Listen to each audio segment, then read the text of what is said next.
Édifier ses compatriotes de la marche du pays et s'imprégner de leur réalité quotidienne pour y apporter des solutions. Tels sont les mobiles de la tournée entreprise par le chef de l'État, général Mamadou Idriss Déby Itno, depuis le 10 mai dans quelques provinces du pays. Ati dans le Bata, où il est arrivé ce dimanche, constitue la 5e étape de cette tournée. Après avoir communié dans la matinée avec la population sortie nombreuse pour son accueil, le président de la République a convié à sa résidence dans la soirée les représentants des différentes couches de la société pour des échanges patriotiques. Le gouverneur du Bata, le général Djimta Bendergon, a pris la parole en tant que porte-parole de la population pour exprimer sa gratitude envers le président de la République pour sa visite et a présenté les principales préoccupations de la province contenues dans son plan de développement. Ces préoccupations se concentrent principalement sur la réalisation des infrastructures socio-économiques pour permettre au Bata d'occuper sa place dans le bateau battant pavillon refondation du Tchad recommandé par le dialogue national inclusif et souverain.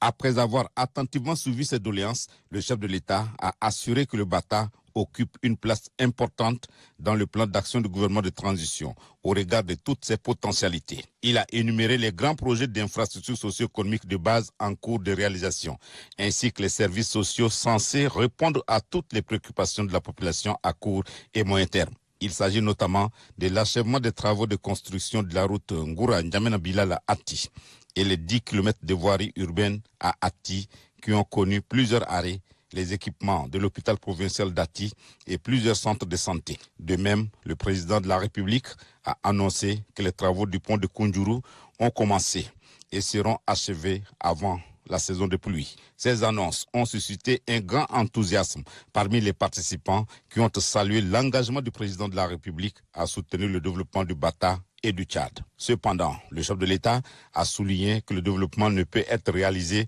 sans la participation active de la population. Il a exhorté les filles et fils du Bata à faire preuve de patriotisme et de citoyenneté en contribuant à l'effort collectif. Selon lui, seule une mobilisation de tous les acteurs permettra de concrétiser les projets prévus et d'assurer un avenir prospère pour la province.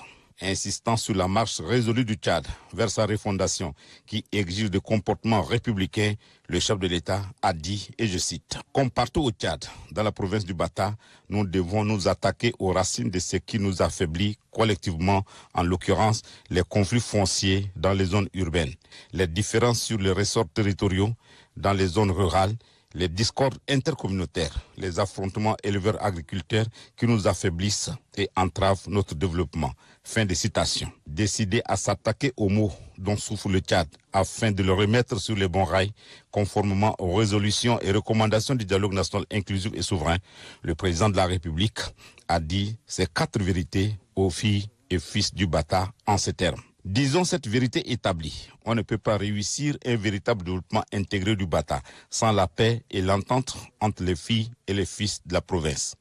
Cessez les petites luttes personnelles de leadership, car vos mésententes constituent un obstacle à l'essor de votre si belle et riche province. Fin de citation.